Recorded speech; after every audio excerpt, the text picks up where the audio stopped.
Hand me your Hand ticket. me your ticket. I I need to need verify. to verify. The flight attendant's voice cut through the boarding chaos, sharp enough to silence the man at the door of first class. He gripped the pass tighter, his stare unwavering. Verify? He echoed, each word deliberate. You think I'm standing here to fake my way in? The crowd behind him stirred, phones rising, murmurs spreading, a few groans of impatience mixing with the glow of recording lights. Some eyes judged, others pitied, but all waited for his next move. He stood taller, voice firm enough to carry across the cabin. I paid for this seat. I will sit here, and if anyone wants to stop me, they'll need more than suspicion in their eyes.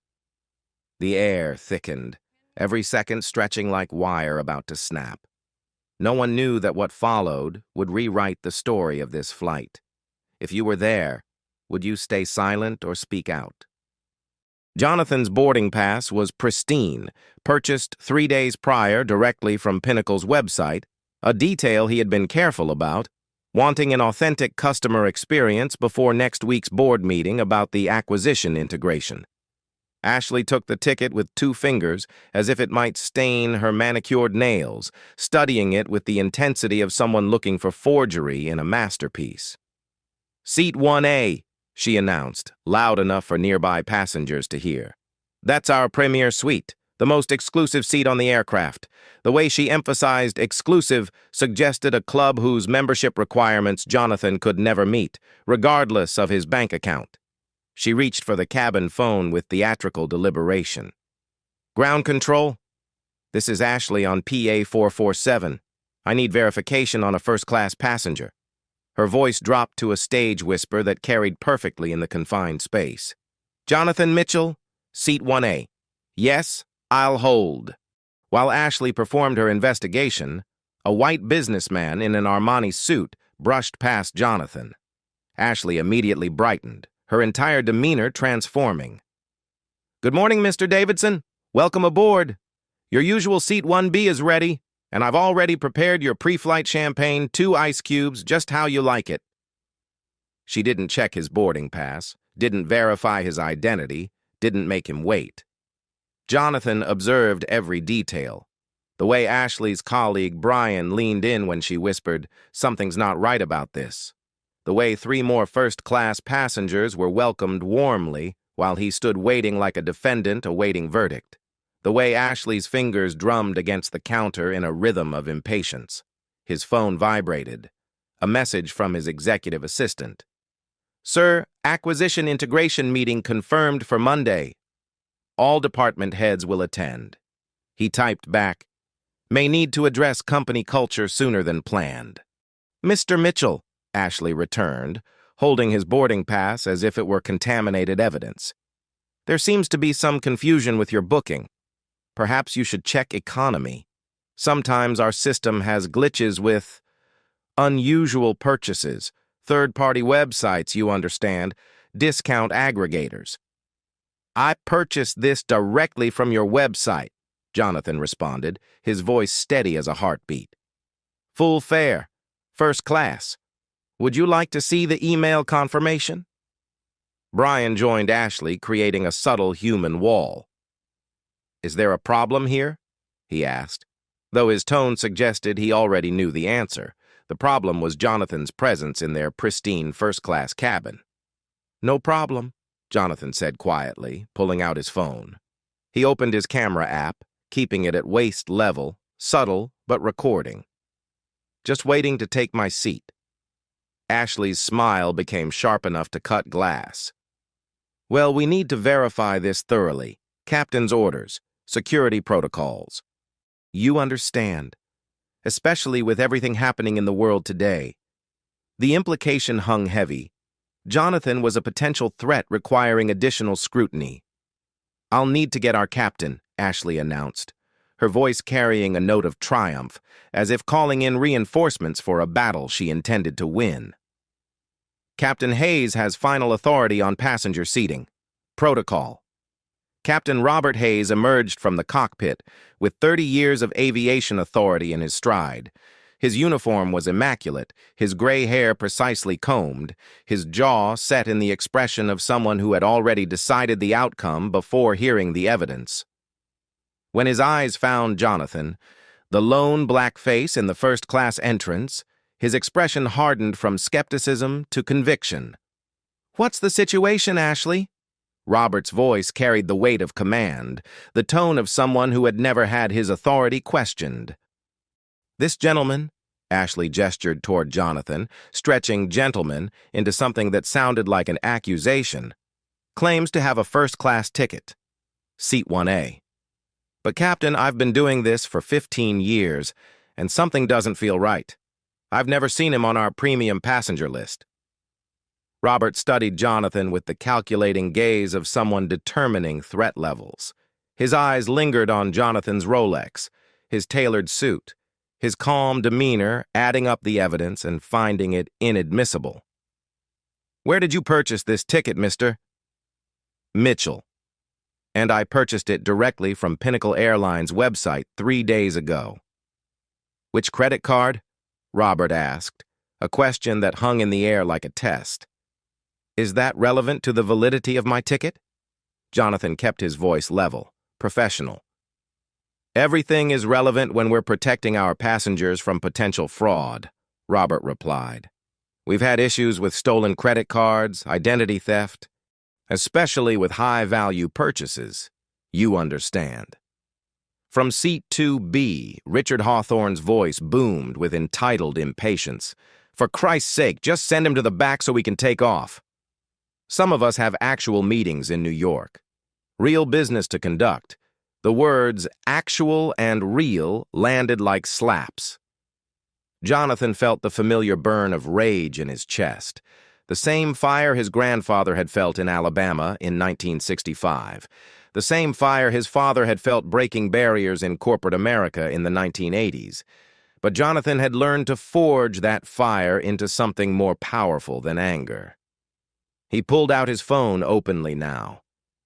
"I'm going to document this interaction," he said calmly. "For my legal team." "Are you threatening us?" Robert stepped closer, using his height advantage, his voice dropping to something menacing. "No, Captain. I'm protecting myself.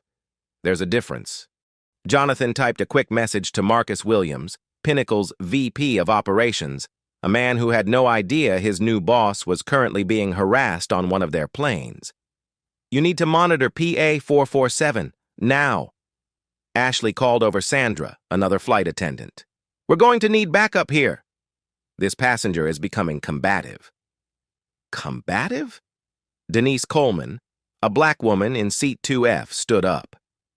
"This man has been nothing but calm while you've been treating him like a criminal." "I'm recording all of this." Robert whirled on her.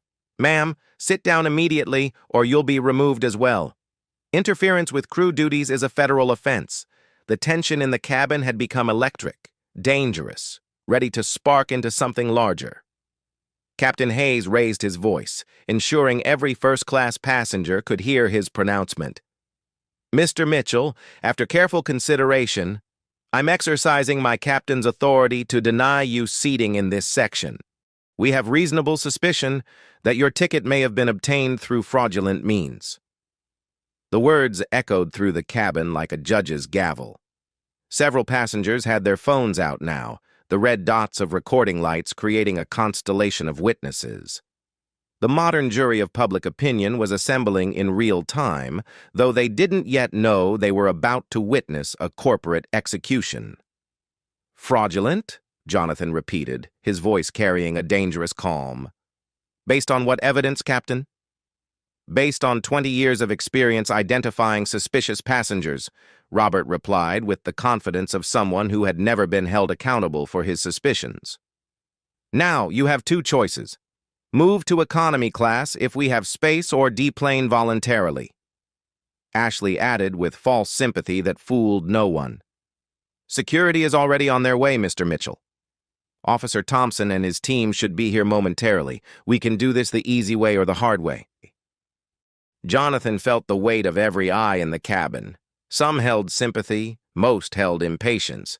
A few held the kind of satisfaction that comes from watching someone else's humiliation. He pulled out his phone and typed a message to his general counsel. Initiate Protocol 0. Pinnacle Airlines. Flight PA-447. Full documentation required. Prepare for immediate corporate action. From seat 2F, Denise Coleman's voice rang out clear and strong. This is disgusting. You're racially profiling this man in broad daylight. He's shown you a valid ticket, his ID, everything you've asked for. What more does a black man need to fly first class? A permission slip from you? Robert's face flushed red. Ma'am, I'm warning you one last time. Sit down and be quiet, or you'll be arrested for interfering with a flight crew. For calling out discrimination? Denise shot back. Is that what Pinnacle Airlines stands for? Ashley was already on the phone. Security, we need immediate assistance at Gate B27. We have multiple non-compliant passengers. The word non-compliant hung in the air like a verdict. Jonathan stood slowly, with the dignity of someone who refused to be diminished. You know, he said, his voice carrying the quiet power that made boardrooms fall silent. These protocols you're citing, these suspicions you're harboring, they seem designed for a very specific type of passenger, someone who looks like me. I don't care what you look like, Robert lied with practiced ease. I care about the safety and security of this aircraft. Jonathan nodded slowly, as if confirming something to himself. I see. Then you won't mind that I'm live streaming this entire interaction to my 500,000 LinkedIn followers. For transparency, for safety, for security. He turned his phone toward himself, speaking calmly to the camera. Good morning. I'm Jonathan Mitchell, and what you're witnessing is what happens when certain people dare to exist in spaces others believe we don't belong. Flight PA-447, Pinnacle Airlines. The time is 8:47 a.m. Put that phone down immediately. Ashley lunged forward, but Jonathan stepped back smoothly. Don't touch me, he warned. Assault would add a federal crime to your list of violations. The cabin had become a powder keg. Some passengers shouted for Jonathan to comply, others yelled at the crew to let him sit down. And through it all, Jonathan remained calm, knowing that in exactly 7 more minutes, everything would change. The confrontation escalated when Ashley called over 2 more flight attendants, creating a human barrier between Jonathan and the first-class cabin. Sir, you need to move immediately, she commanded, her voice shrill with authority she thought she possessed. We're holding up 200 passengers because of your refusal to comply. That's right. Richard Hawthorne stood up from seat 2B, his face purple with indignation. I have a merger to close in New York. This man's ego is costing me millions. Just drag him off so we can leave. His ego? Denise Coleman stood up again, her phone held high, recording everything. The only egos I see here are the ones wearing uniforms, drunk on their little bit of power. Sit down, Robert shouted at her, then grabbed the intercom. His voice boomed through the entire aircraft. Ladies and gentlemen, we have a security situation in the forward cabin. A passenger is refusing to comply with crew instructions. Security is en route to resolve this matter. The announcement transformed the cabin into a theater of chaos. Passengers throughout the plane craned their necks, some standing on seats to see better.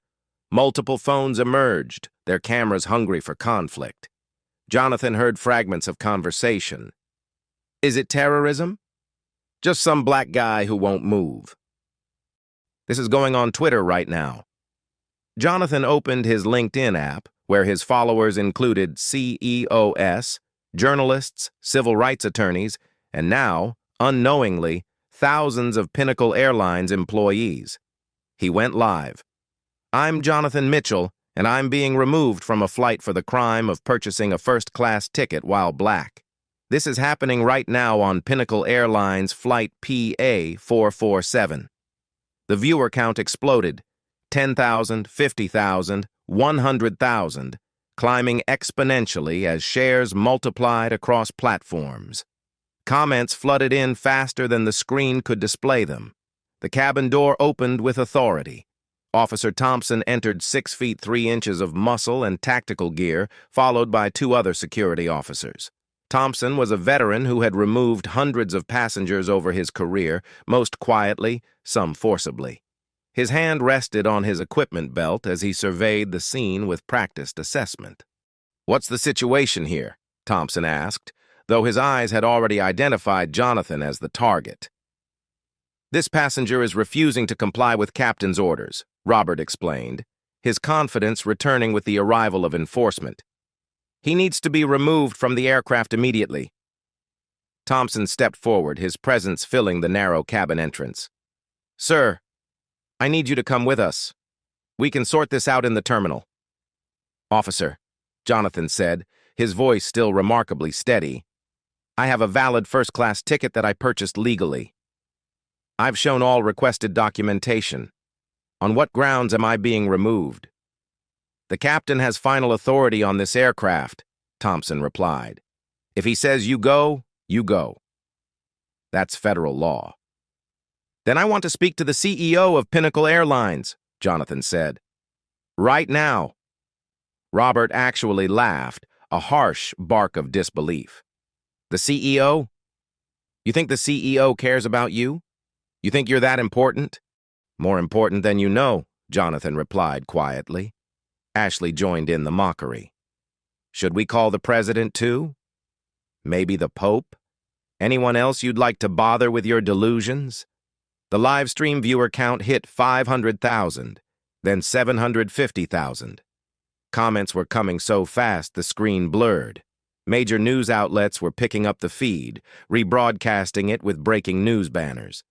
Thompson stepped closer. "Sir, I'm asking you one more time. Will you exit voluntarily, or do we need to escort you?" "I want your badge number," Jonathan said. "All of your badge numbers. And Captain Hayes, I want your employee ID." "You want?" Robert's face contorted with rage. "You don't get to want anything. You get to comply or get arrested." At that moment, Robert's phone erupted with the emergency ringtone reserved for executive-level crises. The screen showed Marcus Williams, VP Operations, with a red priority flag. Robert's anger flickered to confusion. "I need to take this," he muttered. "Captain Hayes?" Marcus's voice exploded through the speaker, loud enough for everyone nearby to hear. "What the hell is happening on your aircraft? Why am I watching our chairman getting harassed on a live stream that now has 2 million viewers?" The blood drained from Robert's face so quickly he swayed on his feet. "Chairman? Marcus, what are you talking about? The man you're trying to throw off the plane. Jonathan Mitchell. He's the chairman of Apex Holdings, the company that bought Pinnacle Airlines last week. He owns the goddamn plane you're standing in." The phone slipped from Robert's nerveless fingers, clattering on the cabin floor with a sound like Judgment Day. The silence that followed Marcus Williams's revelation was absolute, as if the entire aircraft had suddenly lost cabin pressure.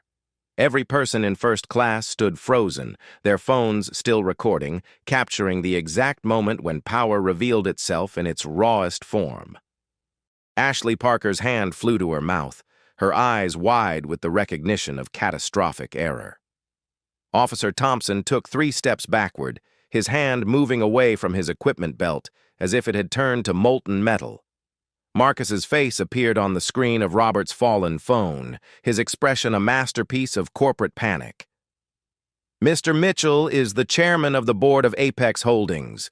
We completed the acquisition of Pinnacle Airlines 7 days ago. Every single person on that plane, including you, Captain Hayes, and you, Ms. Parker, you all work for him now."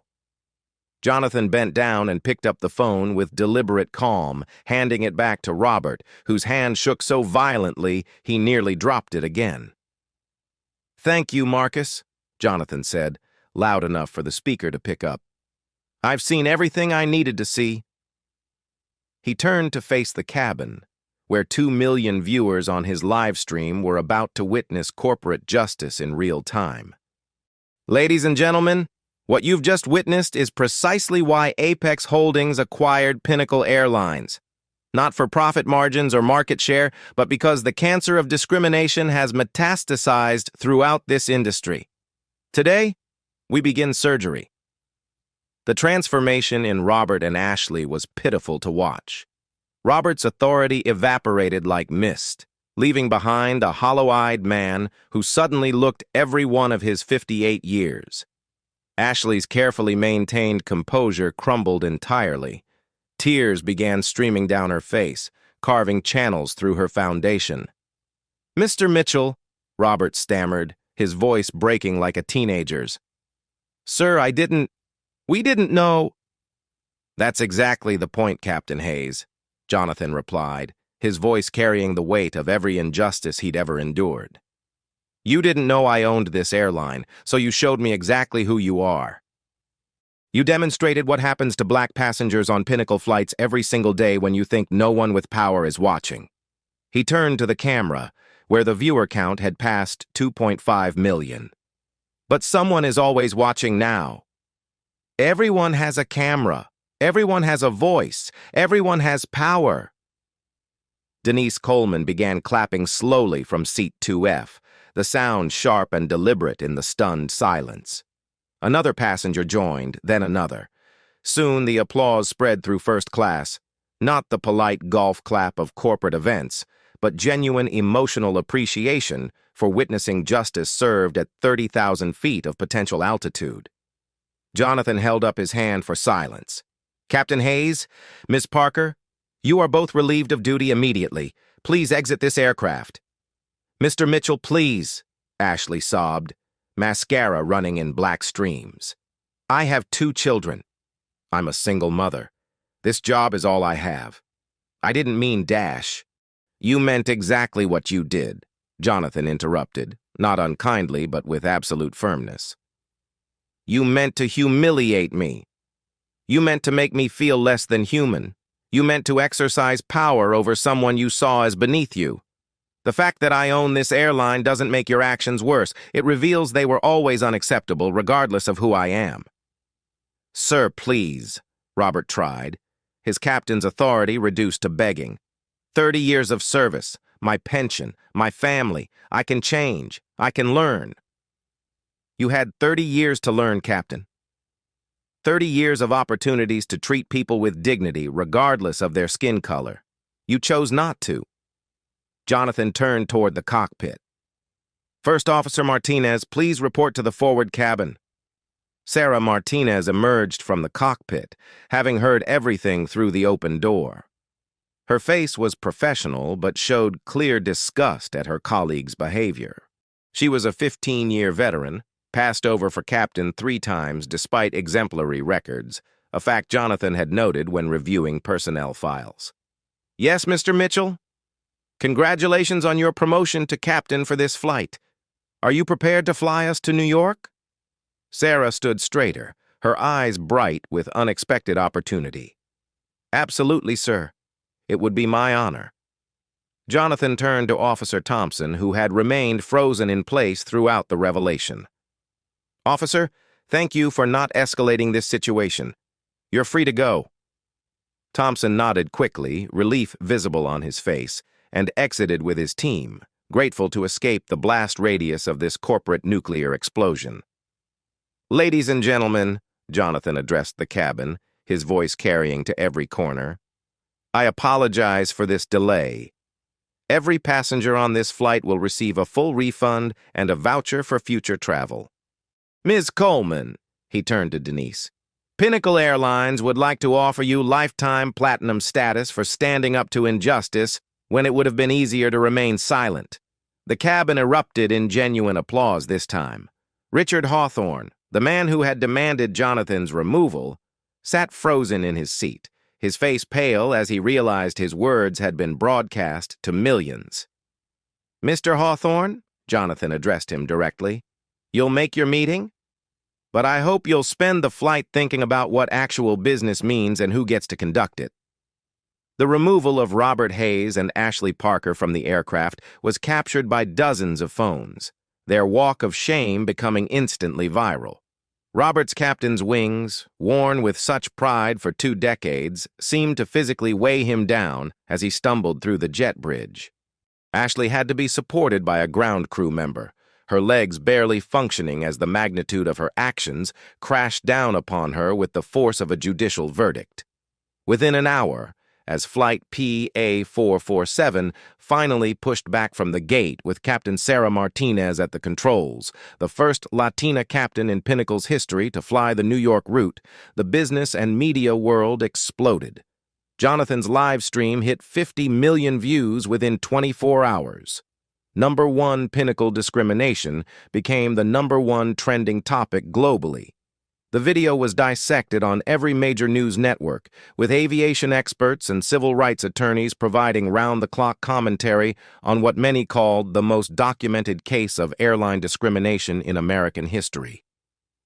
Pinnacle Airlines' HR department, following Jonathan's direct orders issued while still on the tarmac, sent immediate termination letters to both Robert and Ashley for gross violations of company anti-discrimination policies and breach of federal aviation regulations. The termination was for cause. No severance package, no benefits continuation, no golden parachute to soften their landing. Their employee records were marked with "Do not rehire discrimination," a scarlet letter in the tight-knit aviation industry. The Federal Aviation Administration launched an immediate investigation into Robert Hayes' fitness to hold a commercial pilot's license. The investigation revealed a pattern of complaints from minority passengers over his 20-year career as captain, complaints that Pinnacle had quietly buried or settled. His license was suspended for 2 years, with mandatory sensitivity training and psychological evaluation required before any possibility of reinstatement. At 58, his flying career was effectively over. Ashley Parker's fate unfolded across social media in real time. Within days, her name appeared on the informal blacklist that airlines share for problematic employees. Her LinkedIn profile, which had proudly proclaimed "Senior Lead Flight Attendant at Pinnacle Airlines, 15 Years of Excellence," went dark within hours. Former colleagues distanced themselves publicly, afraid of guilt by association. She would later attempt to find work with regional carriers, private jet companies, even cruise lines. But the video followed her like a digital shadow. One potential employer told her bluntly, "We Googled you. 50 million people watched you discriminate against a black CEO. You're radioactive." The financial markets reacted swiftly. Pinnacle Airlines stock dropped 8% in pre-market trading as investors feared a boycott and legal repercussions. But by market close, after Jonathan announced comprehensive reforms, including a $10 million diversity initiative and mandatory quarterly anti-bias training for all employees, the stock had not only recovered, but gained 3%.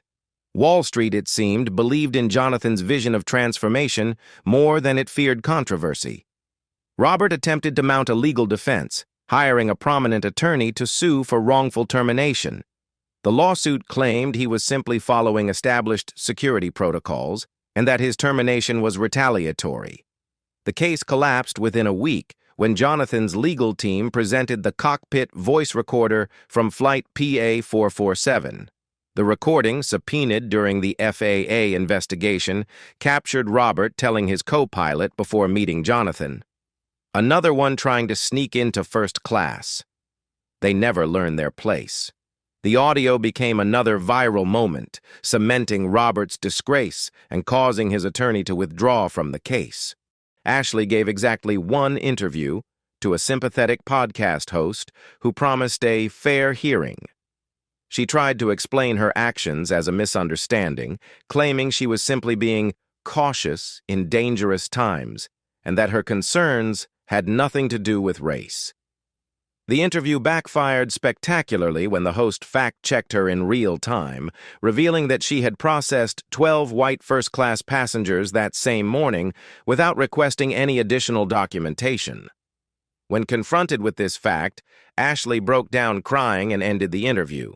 She never spoke publicly again.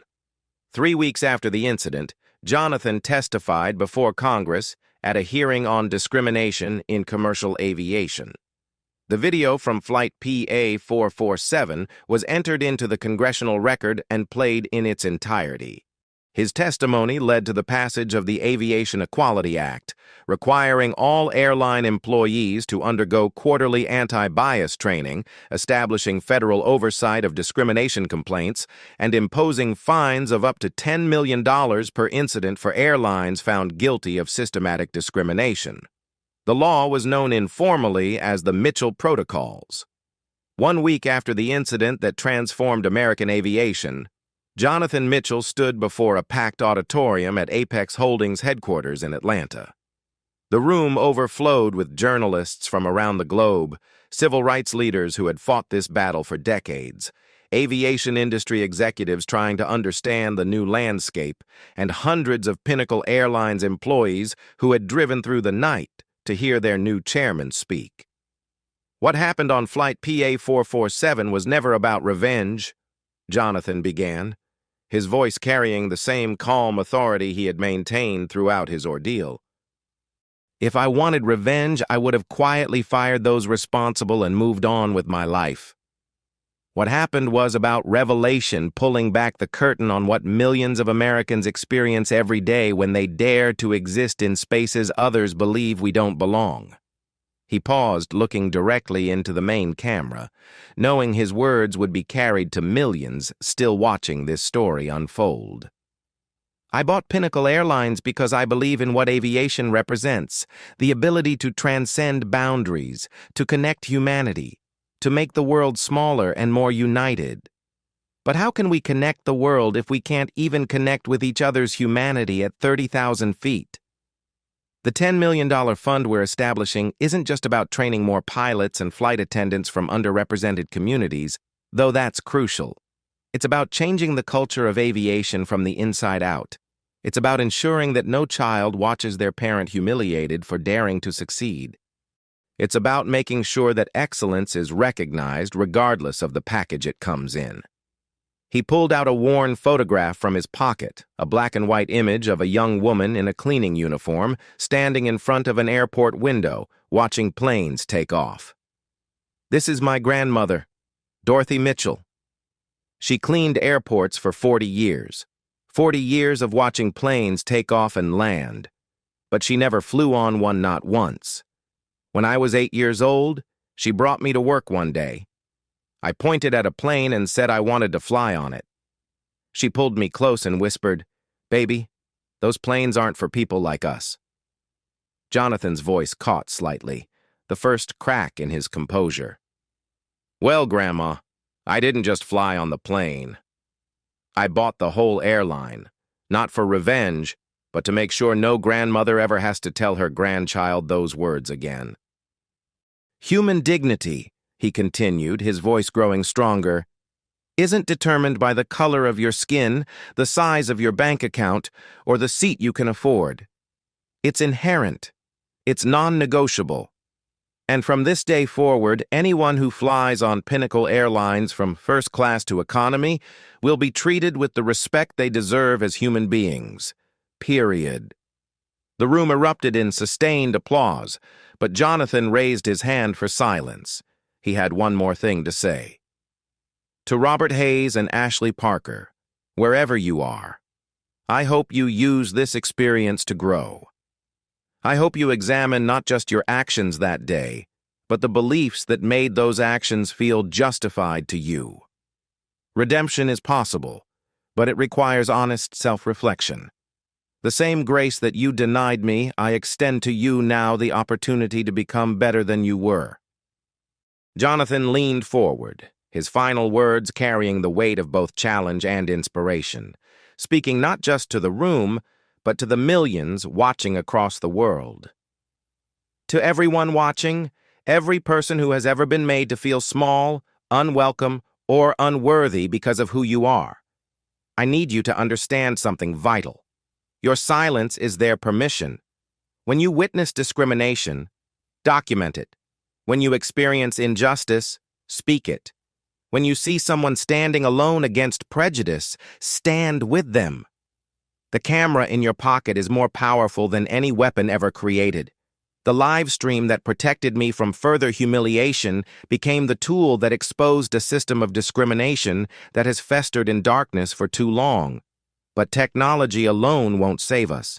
We need courage, the courage to speak when it's easier to stay quiet, to act when it's safer to look away, to stand when everyone else remains seated. He stood up, moving away from the podium, speaking directly to the cameras. Today, it was an airline. Tomorrow, it could be your workplace, your school, your community, your everyday life. The question isn't whether you'll face these moments, you will. We all will. The question is, which side of history will you stand on when they arrive? They thought they could judge my worth by my skin color. They thought their uniforms gave them the right to humiliate me. They thought their positions granted them power over my dignity. They were wrong on all counts. But here's what they didn't know. True power isn't about the position you hold, the title on your business card, or the uniform you wear. True power is about the change you create, the justice you advance, the dignity you defend.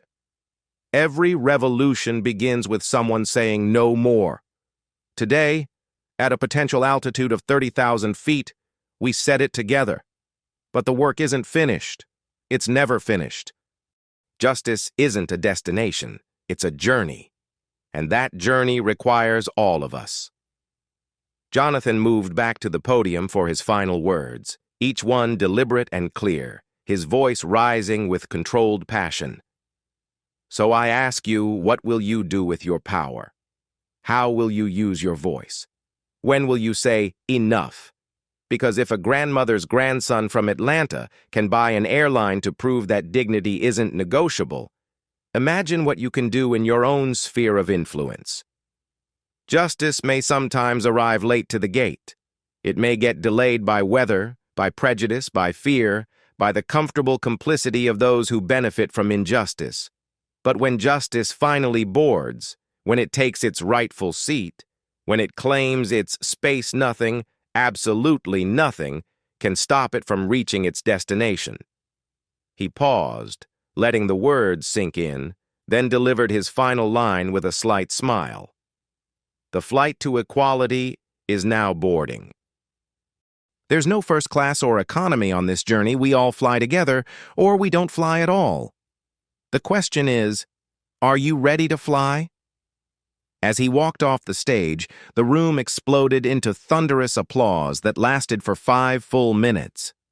But this wasn't just applause for Jonathan Mitchell. It was applause for every person who had ever been denied their seat at the table, their place on the plane, their spot in the room where decisions are made. It was applause for courage, for justice, for the promise that things could be different. In the months that followed, the Mitchell protocols transformed not just Pinnacle Airlines, but the entire aviation industry. Applications from minority pilots and flight attendants increased by 400%. Other airlines, fearing their own PA 447 moment, instituted sweeping reforms without being asked. Law schools taught the incident as a case study in corporate responsibility, civil rights, and the power of individual action. But perhaps the most lasting impact was in the millions of ordinary people who watched that live stream and recognized their own experiences reflected back at them. They began recording, speaking up, pushing back. The hashtag number sign, WHATSYOURSEAT, became a global rallying cry for those demanding their rightful place in every arena of life: boardrooms, classrooms, courtrooms, and yes, airplane cabins. Jonathan Mitchell had bought an airline to make a business deal. He ended up launching a movement, and somewhere, in whatever realm the departed inhabit, Dorothy Mitchell was surely smiling, knowing that her grandson had not just taken his seat, he had made sure there would be seats for everyone who came after him. The plane that almost kicked him off had become the vehicle for transformation, and this time, everyone was welcome in first class. The 12 minutes that changed everything had become a lifetime of change for everyone.